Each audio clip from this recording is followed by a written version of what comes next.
नमस्कार। कानुन न्याय तथा संसदीय मामिला मन्त्रालय र नेपाल टेलिभिजनको संयुक्त प्रस्तुति कानुनका कुरामा यहाँलाई हार्दिक स्वागत छ। यस कार्यक्रमको मूलभूत उद्देश्य नागरिक सचेतनाका माध्यमबाट न्यायमा पहुँच सहज बनाउने र लोकतन्त्रको सबलीकरणमा योगदान गर्ने हो। प्रत्येक 15 दिनमा प्रसारण हुँदै आएको यस कार्यक्रमको आजको श्रृङ्खलामा न्यायपालिका सुधारका क्षेत्रमा भइरहेका प्रयासका विषयमा छलफल गर्नेछौँ। यसै सिलसिलामा आज हामीसँग हुनुहुन्छ सर्वोच्च अदालतका मुख्य रजिस्ट्रार नृपध्वज निरौला। यहाँलाई कार्यक्रममा स्वागत छ। धन्यवाद। यो न्यायपालिका सुधारका लागि पछिल्ला दिनमा सर्वोच्च अदालतले कस्ता खालका रणनीतिहरू अवलम्बन गरेको छ? धन्यवाद।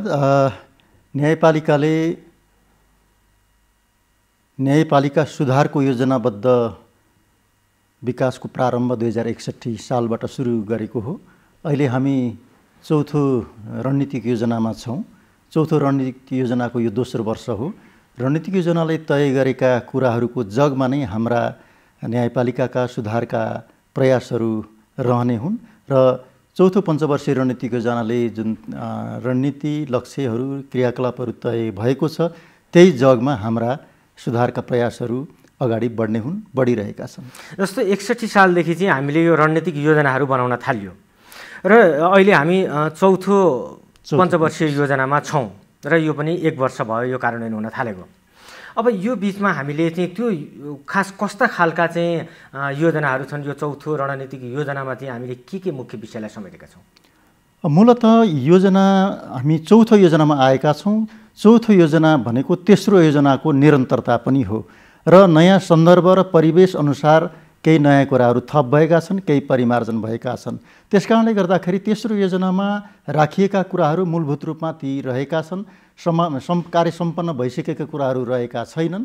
यद्यपि चौथो योजना नयाँ परिवेशमा आएको छ, नयाँ संविधान आएको छ, नयाँ संहिता कानुनहरू आएका छन्।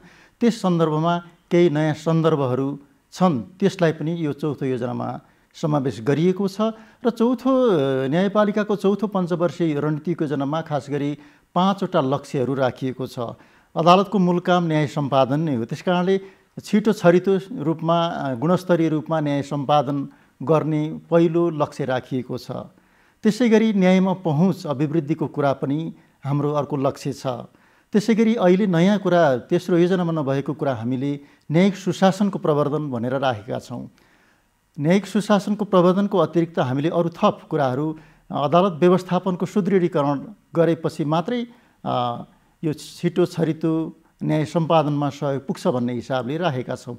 र अर्को न्यायपालिकाप्रतिको आस्था र विश्वास अभिवृद्धि गर्ने भन्ने कुरा त न्यायपालिकाको सधैँ त्यो रणनीतिमा पर्ने नै विषय हो। त्यसपछि अब फरक मुद्दा व्यवस्थापन पद्धति अवलम्बन गर्ने जिल्ला र उच्च अदालतमा सुरु भइसक्यो। सर्वोच्च अदालतमा पनि त्यसपछि 80 सालबाट हामी सुरु गर्छौँ भनेर त्यो तय गरेका छौँ। त हामीले यसमा अहिले 3वटा मार्ग तय गरेका छौँ। एउटा सरल मार्ग, अर्को सामान्य मार्ग र अर्को विशेष मार्ग। 3टा मार्गहरू, मुद्दा हिँड्ने बाटाहरू 3टा छन्। हजुर। अनि यो बाटा भने जुन यहाँले 3टा भन्नुभयो होइन, सरल, मध्यम र चाहिँ एउटा हो। अब यिनमाथि के कस्ता खालका मुद्दाहरू यो माध्यमबाट जाने र कस्ता खालका मुद्दा यो माध्यमबाट जाने भन्ने हो या त्यो के हो? त्यो पनि हामीले तय गरेर, जस्तो कि सरल मार्गमा रहने मुद्दाहरूलाई हामीले 6 महिनाभित्र फैसला गरिसक्ने भनेर तय गरेका छौँ। 6 महिनाभित्र फैसला भइसक्ने मुद्दा भन्नुको मतलब ती सामान्य प्रकृतिका मुद्दाहरू हुन् जहाँ प्रतिवादीको सङ्ख्या कम छ।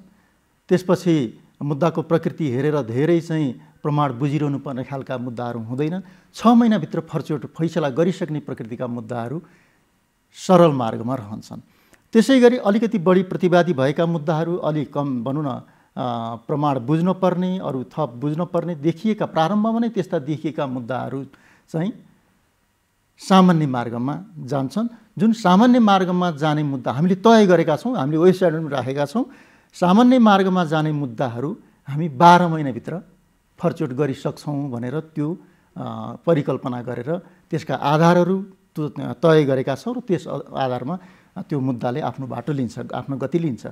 त्यसै गरी अर्को विशेष मार्ग भनेर भनेका छौँ। त्यो विशेष मार्गमा रहने मुद्दाहरू चाहिँ 18 महिनाभित्र हामी फैसला गरिसक्छौँ भनेर भनेका छौँ।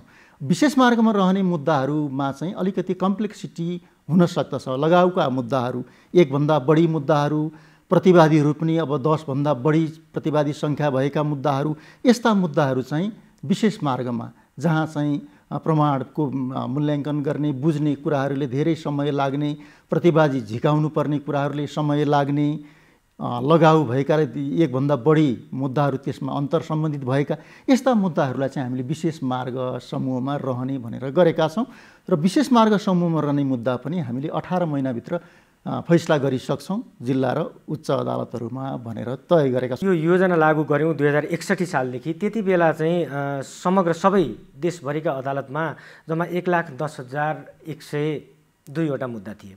तर अब अहिले यी मुद्दाको सङ्ख्या चाहिँ क्रमशः रूपमा अहिलेसम्म पनि बढ्दै आएको छ घट्नुपर्नेमा। यो के कारण हो? ठिक भन्नुभयो। वास्तवमा 61 सालमा जतिखेर हामीले न्यायपालिकाको पहिलो पञ्चवर्षीय रणनीतिक योजना तय गर्दै थियौँ, लागू गर्दै थियौँ, कार्यान्वयन गर्दै थियौँ, त्यो बेलाको मुद्दाको सङ्ख्याको तुलनामा अहिले दोब्बरभन्दा बढी मुद्दाको लगत भएको छ। अब लगत कसरी हुन्छ भन्दाखेरि मुद्दा त पर्ने, फर्चोट भएन अथवा फैसला भएन भने लगत बढ्दो हुन्छ।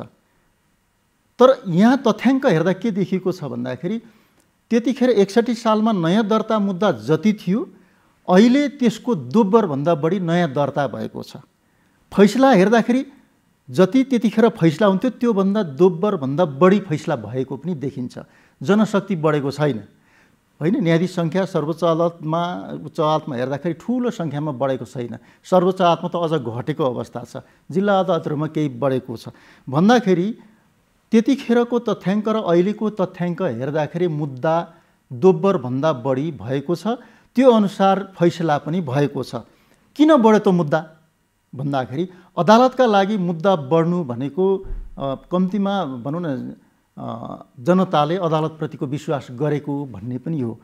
एकातिर त्यो हो भने अर्कोतर्फ के हो भने अदालतमा विवादहरू आउने क्रम विभिन्न चाहिँ नयाँ भनौँ न विभिन्न कारोबारहरूदेखि लिएर सबै बढ्दाखेरि अदालतमा विवाद पनि बढ्दछ। अहिले त 3 तहको सरकार छ, स्थानीय सरकार, प्रदेश सरकार, सङ्घीय सरकार। यी सरकारहरू बिचको अधिकारको बाँडफाँड, स्रोत साधनको बाँडफाँड लगायतका सीमा विवाद लगायतका कुराहरू सुप्रिम कोर्ट सर्वोच्च अदालतमा आउने गर्दछन्। त्यसै पनि बढ्ने नै भयो। ती बाहेक अब नयाँ नयाँ इस्युहरू आउँछन्, त्यो हिसाबले चाहिँ मुद्दा पनि बढ्ने नै भए। तर अब जुन अहिले यो योजना यहाँहरूले कार्यान्वयनमा ल्याउनु भएको छ चाहिँ साउन 1 गतेदेखि र भदौ 1 गतेदेखि, अब यो भएपछि हाम्रो 6 महिना, 1 वर्ष र 18 महिनाभित्रमा अब यस्ता खालका मुद्दा सबै छिनिन्छन् भनेर अब विश्वास गर्न सकिन्छ? अब यसमा दुईटा कुरा छ। हामीले यो प्रक्षेपण गरेका छौँ, हामीले यो प्रयत्न गर्छौँ, आन्तरिक रूपमा हामीले यसमा प्रयत्न भरमग्दुर गर्छौँ। यसका लागि सरकारवालाहरूको सहयोग पनि त्यत्तिकै चाहिन्छ, समन्वय आवश्यक पर्छ। हामीले 6 महिनाभित्र सरल मार्गका मुद्दाहरू चाहिँ फर्चोट गर्ने, फैसला गर्ने त भन्यौँ, तर त्यसमा चाहिँ कुनै कागजात मिसिलहरू चाहिँ मगाउनु पर्ने भयो, आएन। यहाँ देखिन्छ वर्षौँसम्म एउटा सामान्य मिसिल पनि कागजहरू विभिन्न निकायबाट नआएको अवस्थाहरू पनि छ। त्यसै गरी बार एसोसिएसनले सहयोग गर्नुपर्छ, सरकारी वकिलले सहयोग गर्नुपर्छ, सँगसँगै मुद्दाका पक्षहरूले पनि सहयोग गर्नुपर्छ।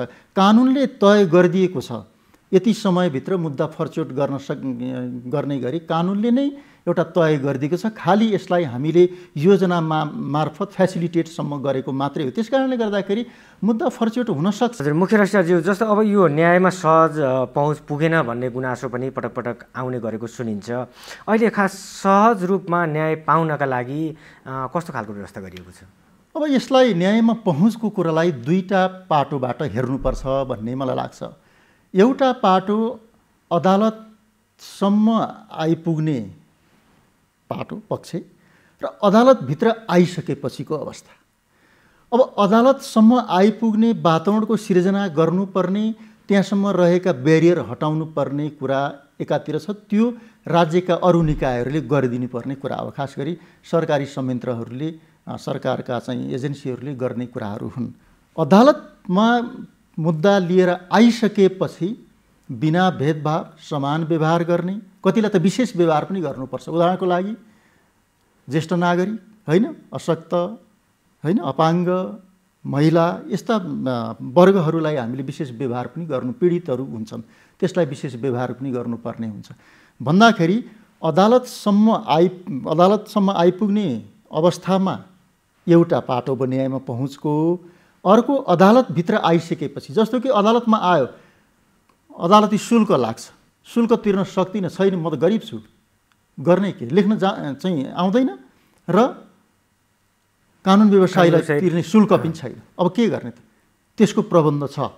हामीले अदालतमा निःशुल्क रूपमा त्यस्ता लिखत लेखिदिने गरी सरकारले तलब खुवाएर राखेको वैधानिक कानुन व्यवसायी राखेका छौँ। निःशुल्क रूपमा उहाँले चाहिँ लिखतहरूको मस्यौदा गरिदिन पर्ने हुन्छ, त्यो हामीले तोकेका छौँ फुल टाइमर। त्यसपछि अदालतमा प्रवेश त अब लिखत त तयार भयो, अदालती शुल्क लाग्छ, शुल्क तिर्न छैन पैसा, देवानी मुद्दाहरू हुन्, गर्ने के भन्दाखेरि अहिले मसँग पैसा छैन, म्याद हुन्छ नि मुद्दाको त, पैसा छैन, त्यस कारणले पछि मैले तिर्ने गरी हाललाई दर्ता गरी पाऊँ, निवेदन हाल्न पाइन्छ र पछि ठहरेका बखत तिर्ने गरी हाललाई दर्ता गरिदिने भन्ने व्यवस्था पनि छ। यो न्यायमा सहज पहुँचकै लागि गरिएको हो। अझ अदालतले त यो हाम्रो योजनामा के कुरा राखिएको छ भन्दाखेरि न्यायमा पहुँचका अवरोधहरू के हुन् त, अवरोधक तत्त्वहरू, त्यसको पहिचान गर्ने। जुडिसियरीभित्र त्यस्तो छ भने हामी आफैले निदान गर्न सक्ने हदसम्म गरौँला, होइन भने अरू निकायले गर्नेछ भने अरू निकाय हामी लेखेर पनि पठाउँला, त्यसपछि समन्वय गरौँला। त्यो पनि हामीले योजनामा राखेका छौँ। अवरोधक तत्त्व के हुन्? गरिबी हो कि, अशिक्षा हो कि, अन्याय सहने प्रवृत्ति हो कि, यी लगायतका भौगोलिक दूरी हो कि, यस्ता कुराहरूलाई पनि हामीले पहिचान गर्ने भनेका छौँ। मैले अघि नै कुरा गरेँ, निःशुल्क कानुनी सहायता मार्फत त्यो गर्छौँ। अशक्त, असक्षम, गरिब, थुनुवा यस्ता मानिसहरूको तर्फबाट निःशुल्क रूपमा हामीले गरिदिन्छौँ। कुरा म यहाँ ठुलो कुरा गर्दिनँ, सामान्य कुराहरू हुन्, तर त्यसको इम्प्याक्ट के पर्छ भन्ने कुरा महत्त्वपूर्ण हो। उदाहरणको लागि अदालतमा मुद्दाको पक्षको तारिख गुज्रिन्छ, म्याद गुज्रिन्छ, नक्कल पाऊँ भनेर निवेदन दिनुपर्छ, अनि हामीले त्यसमा चाहिँ मुद्दाका पक्षहरू लेख्न जान्दैनन्, कानुन व्यवसायले लेखाए महँगो फी पर्छ जुन तिर्न सक्दैनन्। अब के गर्ने त? तिर्न सक्नेले त सक्छ, नसक्नेको लागि के त? नसक्नेको लागि राज्यले हेर्नु पर्दैन। त्यसकारणले हामीले के विकास गऱ्यौँ भन्दाखेरि सामान्य प्रकृतिका निवेदनका ढाँचाहरूको विकास गऱ्यौँ हामीले।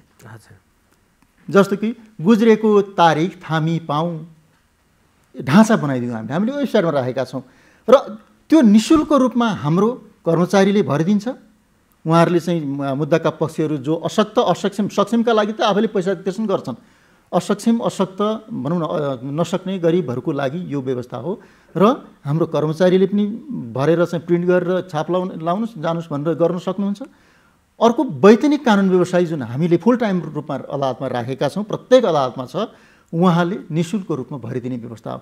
कुरा त सानो हो यसमा, तर त्यो नसक्ने असक्षम वर्गका लागि त न झन्झट भयो, न अतिरिक्त रकम तिर्नु पर्यो, न कानुन व्यवसायी कहाँ जानु पर्यो। यो सानो कुरा हो तर यसको प्रभाव ठुलो छ। तर यति हुँदाहुँदै पनि बल्ल बल्ल अदालतमा त पुगिन्छ, तर त्यहाँ चाहिँ एकदम ढिला सुस्ती हुने गरेको भन्ने गुनासो पनि आइरहन्छ, या पेशीमा मुद्दा बल्ल बल्ल चढ्छ तर त्यो फेरि सरिहाल्छ। यसले गर्दाखेरि अलिकति त्यस्ता गुनासाहरूलाई सम्बोधन गर्नका लागि कुनै पहल अहिले के भइरहेको छ? हामीले गुनासो सुन्छौँ, हाम्रो टोल फ्री नम्बर पनि छ, वेबसाइटमा छ। अब त्यहाँ हाम्रा विभिन्न दर्जाका कर्मचारीहरू हुन्छन्, मुख्य रजिस्ट्रार तहसम्मको चाहिँ कर्मचारीको दरबन्दी छ, त्यो अनुसार हामीले काम गर्छौँ। गुनासोलाई हामीले सम्बोधन गर्छौँ, गुनासो सम्बोधन भएको जानकारी पनि दिन्छौँ। अदालतले गरेका फैसलाहरूमा गल्ती होलान्, हुन सक्लान्, तर करेक्सनको माध्यम कानुनले नै तोकिदिएको छ र अदालतको फैसलामा मन नपर्न सक्छ, तर अन्तिम भएपछि त्यो मान्नुपर्छ, त्यो सबैले मान्नुपर्छ भन्ने संसारभरिको मान्यता हो। हजुर, अब अहिले चाहिँ यो नेपाल मात्रै होइन, विश्व नै एउटा कोरोना भाइरसको सङ्क्रमणबाट गुज्रिरहेको छ र नेपालमा पनि अहिले चाहिँ कतिपयले चाहिँ यो मुद्दाको हदम्याद गुज्रिएको अवस्था छ। त्यसको लागि चाहिँ अहिले के व्यवस्था गरिएको छ? अब विश्वमा भनौँ न फैलिएको यो भाइरसको महामारी नेपालमा पनि बढ्दो छ। यो हिसाबले हाम्रा सेवाहरू प्रभावित हुन पुगेका छन्। चैत 7 गते 76 सालको चैत 7 गते हामीले सर्वोच्च अदालतमा पूर्ण बैठक सबै न्यायाधीशहरू सहितको बैठक बसेर हाम्रा सेवाहरूलाई सीमित सङ्कुचन ल्याएका थियौँ र त्यो अहिले बिचमा केही खोल्यौँ, लकडाउन खुकुलो भयो, हामीले खोल्यौँ, तर फेरि हामीले सेवामा सीमित गर्नुपर्ने अवस्थाहरू छन्। लामो समय भइसक्यो, मुद्दाका पक्षहरूले के गर्ने त? कतिको चाहिँ मुद्दा गर्ने हदम्याद सकियो होला, कतिको म्याद समाप्त भइसक्यो होला, कतिको तारिख गुज्रियो होला भन्ने शङ्का, आशंका, जिज्ञासाहरू हुन सक्दछन्। यसमा हामीले सर्वोच्च अदालत स्वयं सक्रिय संवेदनशील भएर यसमा केही कदमहरू हामीले चाल्यौँ। 76 साल चैत 7 गतेको निर्णयमा पनि हामीले प्रशासनिक निर्णय यद्यपि थियो त्यसमा केही कुराहरू बोलेका थियौँ। पछि यो विषयमा कानुनमा के रहेछ भनेर हामीले छलफल पनि गऱ्यौँ। यस्तो चाहिँ प्राकृतिक विपद परेको मा समाप्त भएको मितिले बढीमा 10 दिन 15 दिनभित्रमा अदालतमा आएमा म्याद तारिख थामिने लगायतका कुराहरू कानुनमा छन्, नयाँ संहिता कानुनमा पनि छ। तर यो व्यवस्थाले अहिलेको यो विशेष प्रकृतिको महामारीको अवस्थालाई सम्बोधन गर्न सक्ने अवस्था देखिएन। त्यसकारणले यो अवस्थामा कानुन आउन सक्थ्यो, कानुन आएन। अब अदालत त्यसमा चाहिँ कतिपय अस्पष्टताहरू रहे, कति कानुनमा रिक्तता रहे। अब यसमा कोर्टले के गर्ने त भन्दाखेरि सुप्रिम कोर्टले यसमा के निकास दिनुपर्छ भन्ने हिसाबले हामीले सर्वोच्च अदालतको इजलासमा आवश्यक यो अडबड पर्यो, त्यसमा केही रिक्तता देखियो, अस्पष्टता भयो, त्यसकारणले व्याख्या भएर आवश्यक निकास होस् भनेर प्रतिवेदन हाल्यौँ। त्यसमा अर्को रिट पनि पर्यो र यो 77 साल जेठ 15 गते सर्वोच्च अदालतको सबै न्यायाधीशहरूको इजलास हामी पालमुनि, हाम्रो चाहिँ ठुलो त्यसको हल थिएन, पालमुनि बसेर मान्य सम्मान्य प्रधान न्यायाधीशज्यू लगायत सबै मान्य न्यायाधीशहरूको इजलासबाट जेठ 15 गते एउटा निकास आयो र त्यो अनुसार हामीले सबै अदालतमा परिपत्र गऱ्यौँ, सूचना जारी गऱ्यौँ। त्यो के हो भने मानिसहरूलाई 15 दिन त बितिसक्यो, बिचमा लकडाउन खुल्यो पनि, फेरि निषेधाज्ञा जारी भयो, कहीँ कर्फ्यू छ। अब के गर्ने? वास्तवमा यो शङ्का उपशङ्का जिज्ञासा रहनु स्वाभाविक हो, किनभने समयमा मुद्दा गरेन, तारिख लिन त जान्छ, सकिन्छ। त्यसकारणले यसप्रति सर्वोच्च अदालत संवेदनशील भएर के गरियो भन्दाखेरि लकडाउन बन्दाबन्दी खुलेको मितिले 30 दिनभित्र सम्बन्धित कुन अदालतमा जानुपर्ने हो त्यो अदालतमा गएमा हद म्याद तारिख नगुज्रने भनेर व्याख्या गरौँ। अब यसलाई अझ सरल भाषामा कसरी बुझ्ने त भन्दा लकडाउन खुलेको के हो भनेर सर्वोच्च अदालतले त्यो आदेशमा बोलिदियो। लकडाउन खुले अथवा बन्दाबन्दी खुलेको के हो त भन्दाखेरि सार्वजनिक यातायात सुचारू हुनुपर्छ। खुल्यो, सरकारले घोषणा गर्यो, जस्तो कि साउन 6 गते बन्दाबन्दी खुलेको अन्त्य भयो भनियो। तर के भयो त सार्वजनिक यातायात अन्तर्जिल्ला चलेन, होइन? सिन्धुपाल्चोकको मान्छे काठमाडौँ जिल्ला अदालतमा मुद्दा दर्ता गर्न त आउन पाएन, उसको लागि बन्दाबन्दी खुलेन भन्दाखेरि अन्तर्जिल्ला सार्वजनिक यातायात नचलेको हुनाले खुलेन। जिल्लाभित्र खुल्यो, साउन 6 गतेबाट खुल्यो र हामीले 8 गते सूचना निकाल्यौँ सबै अदालतहरूका लागि। सर्वोच्च अदालतले 8 गते सूचना निकाल्यो र के भन्यो भन्दाखेरि अब 30 दिनभित्र जिल्लाभित्र रहेका सेवाग्राहीहरूले आउनुहुन्छ भनेर आउँदा हुन्छ भन्यो। तर के भइदियो, 1 महिना नपुग्दै फेरि विभिन्न ठाउँमा निषेधाज्ञा, कर्फ्यू, बन्दाबन्दी जारी भए, स्थानीय तहमा अथवा चाहिँ नगरपालिकाको तहमा अथवा चाहिँ प्रदेश तह भए। भन्दाखेरि अब के भयो त, सुरु भएको थियो जिल्लाभित्र, अन्तर्जिल्ला त सुरु भएकै थिएन। भनौँ न कति विदेशमा होला नि, ती अन्तर्राष्ट्रिय उडान चलेको छैन, तिनको हकमा छुट्टै भयो, त्यो त पालै आएको छैन। भन्दाखेरि अब के भयो त भन्दा अब जिल्लाभित्रका सेवाग्राहीको पनि 30 दिनभित्र आउनु भनेको 30 दिन नपुग्दै फेरि निषेधाज्ञा जारी भएको काठमाडौँकै कुरा गरौँ न भन्दाखेरि अब यो निषेध आदेश जुन छ त्यो निषेध आदेश समाप्त भएको मितिले फेरि 30 दिनभित्र आउन पाइने अवस्था भयो।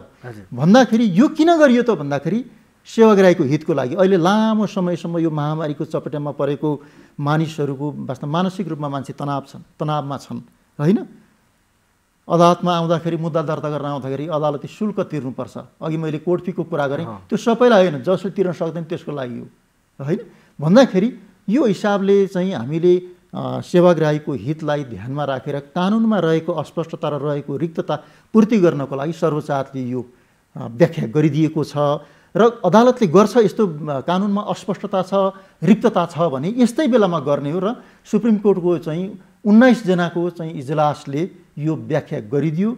यो वास्तवमा अरू देशको लागि पनि अनुकरणीय भएको छ र भनौँ न यो चाहिँ पेन्डेमिक जुरिस्प्रुडेन्सको विकास यसरी सुप्रिम कोर्टले गरेको छ। यसबाट सेवाग्राहीहरूलाई कम्तीमा सबै सेवाग्राहीहरूलाई कम्तीमा चाहिँ न्याय प्राप्त भएको छ भन्ने लाग्दछ। हजुर, मुखी रजिस्ट्रारज्यू, जस्तो अहिले यो न्यायपालिकाभित्र कुनै त्यस्ता विकृति विसङ्गतिहरू पनि कतिपय छन् भन्ने कुराहरू आइरहेका छन्। यस्ता विकृति विसङ्गति हटाउनका लागि चाहिँ हामीले के पहल गरिएको छ, के प्रयास गरिएको छ? न्यायपालिका, मैले अघि नै यहाँलाई निवेदन गरेँ, न्यायपालिका पनि राज्यको एउटा महत्त्वपूर्ण अङ्ग हो, सार्वजनिक निकाय हो। यो निकायलाई चलायमान गराउने काम यहाँका जनशक्तिहरूले गर्छन्। यसका सरकारवालाहरूले पनि आवश्यक सहयोग र समन्वय गर्दछन्। सार्वजनिक संस्था हो, सार्वजनिक काम गर्नुपर्ने हुन्छ। व्यक्तिका स्वभाव होइन, प्रकृति प्रवृत्तिमा विविधता हुन्छ, त्यस कारणले विकृति विसङ्गति हुन पनि सक्दछन्। तर त्यो विकृति विसङ्गति छ भने त्यसलाई न्यून गर्ने प्रयत्न गर्नुपर्छ। गरिएको छ छैन भन्दाखेरि यसमा मैले यहाँलाई निवेदन गर्छु, हाम्रो योजनामै न्यायिक सुशासनको प्रवर्धन गर्ने भनेर लेखिएको छ। र सामान्य प्रधान न्यायाधीशज्यूले संसदीय सुनवाईको क्रममा संसदमा पनि व्यक्त गर्नुभएको कुरा, उहाँ नेतृत्वले व्यक्त गरेको कुरा हामीले योजनामा राख्यौँ र यो कुरालाई हामीले योजनामा मात्रै राखेनौँ कि कार्यान्वयनमा पनि लगेका छौँ। विकृति विसङ्गति न्यायपालिकाभित्र हुन सक्ने विकृति विसङ्गतिलाई न्यून गर्न, अन्त्य गर्न, शून्य गर्नको लागि विभिन्न क्रियाकलापहरू तय गर्नुपर्छ भन्ने हिसाबले पनि काम एकातिर भएका छन्। अनुगमन निगरानीदेखि लिएर विभिन्न कामहरू भएका छन्। अर्कोतर्फ विकृति हुनसक्ने विकृति विसङ्गतिलाई बिचौलियाको चाहिँ, बिचौलिया भन्ने एउटा शब्द आउने गर्छ न्यायपालिकाभित्र, बिचौलियाको पहिचान गरेर तिनलाई चाहिँ कन्ट्रोल गर्ने, अदालत प्रवेशमा निषेध गर्ने लगायतका कामहरू गर्नुपर्छ भनेर पूर्व अध्ययन प्रतिवेदन पनि हामीसँग छन्। पूर्व अध्ययन प्रतिवेदनहरूको कार्यान्वयनको क्रममा छन्। कतिपय कार्यान्वयन भएका छन्, कतिपय कार्यान्वयन हुने क्रममा छन्। भर्खरै पनि 2वटा समिति सर्वोच्च अदालतमा बनेको छ न्यायपालिकाभित्र हुनसक्ने विकृति विसङ्गतिको सम्बन्धमा अध्ययन गरेर सुझाव पेश गर्न भन्ने छ। त्यस कारणले गर्दाखेरि विकृति विसङ्गति छ भने त्यसलाई न्यून गर्ने, शून्य गर्ने आधारहरू पनि छन्। त्यसका लागि थप अध्ययन हुन्छ, कार्यान्वयन गर्दै लगिने अवस्थाहरू छन्। यो न्यायपालिकामा अलिकति न्यायमा सहज पहुँच पुर्याउनका लागि सूचना प्रविधिको प्रयोगलाई चाहिँ अहिले कसरी बढावा दिएको छ? अहिले सबै तहमा, सर्वोच्च अदालतदेखि लिएर तल्ला तहसम्म पनि कसरी प्रयोग गरिएको छ? हामीले न्यायपालिकामा सूचना प्रविधि, खास गरी मुद्दा व्यवस्थापनमा सूचना प्रविधिको प्रयोग गर्ने भनेर अगाडिदेखि ल्याएको हो र हामीले यसमा मुद्दा दर्ता गर्दादेखि नै हामी सफ्टवेयर मार्फत त्यो काम गर्छौँ होइन। जिल्ला, उच्च, सर्वोच्चको 3टै अदालतहरूमा त्यो काम गर्छौँ र अहिले त हामीले 3वटै अदालतको एउटै सफ्टवेयर होस् भनेर इन्टिग्रेसन, एकीकृत सफ्टवेयर बनाइराखेका छौँ। अन्तिम चरणमा पुगेका छौँ। त्यो हुँदा के हुन्छ भने जिल्ला अदालतमा दर्ता भएको मुद्दाको रजिस्ट्रेसन नम्बर सर्वोच्च अदालतसम्म आइपुग्दा एउटै नम्बर हुन्छ, खोज्न पनि सजिलो हुन्छ। त्यो अवस्था एकातिर छ भने अर्कोतर्फ हामीले जुन मुद्दाका पक्षको कुन मुद्दा कहिले सुनवाईका लागि पेश हुन्छ भन्ने कुराहरू वेबसाइट मार्फत जानकारी प्राप्त हुन्छ होइन। साप्ताहिक पेशी सूची भन्छौँ, दैनिक पेशी सूची भन्छौँ, सबै वेब बेस्ड छ। त्यसपछि मुद्दाको कारबाही के भयो भनेर मुद्दाको पक्षले जोसुकैले जान्न चाहेमा सर्वोच्च अदालतको वेबसाइट खोलेर त्यहाँबाट हेर्न सकिने अवस्था छ। फैसलाहरू अपलोड गरिन्छन् होइन। नेपाल कानुन पत्रिका भन्ने सर्वोच्च अदालतले गरेका फैसलाहरू नेपाल कानुन पत्रिका मार्फत प्रकाशन हुन्छन्। त्यो पनि हामीले सर्वोच्च अदालतको वेबसाइटमा राखेका छौँ। त्यस कारणले मुद्दाका पक्षले मेरो फैसलाको फुल टेक्स्ट पाऊँ भन्दाखेरि त्यही वेबसाइटबाट खोज्न सक्ने आधारहरू तयार हुँदैछन्। त्यसपछि अनलाइन तारिखको प्रणाली हामीले चाहिँ अवलम्बन गरेका छौँ। अहिले मुद्दाको पक्ष ताप्लेजुङमा छ, मुद्दा सर्वोच्च अदालतमा छ, ताप्लेजुङ जिल्ला अदालतबाट उसले चाहिँ तारिख लिन सक्छ। अर्कोतर्फ यो कोभिडले पनि हामीलाई पाठ सिकाएको छ। अहिले हामीले चाहिँ अब भनौँ न शारीरिक दूरी, भौतिक दूरी यी कायम गर्नुपर्ने कुराहरूलाई हेर्दाखेरि हामीले जनशक्तिलाई ट्रेन गराउनको लागि के गरेका छौँ भन्दाखेरि भिडियो कन्फरेन्सिङ मार्फत ट्रेनिङहरू गरेका छौँ, योजनाको समीक्षा मूल्याङ्कन गरेका छौँ, निरीक्षण निर्देशन यसरी भएको छ भन्दाखेरि यो चाहिँ सूचना प्रविधिको प्रयोग मुद्दा व्यवस्थापनदेखि लिएर हाम्रा अरू क्रियाकलापहरूमा गर्दै जाँदाखेरि भोलिका दिनमा एउटा पारदर्शिता आउने अवस्था हुन्छ होइन। थप पारदर्शिता आउँछ, थप शीघ्रता आउँछ र न्यायपालिकाप्रति जनताको थप विश्वास अभिवृद्धि हुने अवस्था पनि सिर्जना गर्न सकिन्छ भन्ने हो। हस् मुखेर अस्टाज्यू, यहाँलाई धेरै धेरै धन्यवाद। हस्, धन्यवाद। कानुन न्याय तथा संसदीय मामिला मन्त्रालय र नेपाल टेलिभिजनको संयुक्त प्रस्तुति कानुनका कुरामा आज हामीले न्यायपालिका क्षेत्र सुधारमा भइरहेका प्रयासका विषयमा छलफल गऱ्यौँ। कार्यक्रमको अर्को श्रृङ्खलामा पनि हामी यस्तै विविध पक्षमा छलफल गर्ने गरी उपस्थित हुनेछौँ। नमस्कार।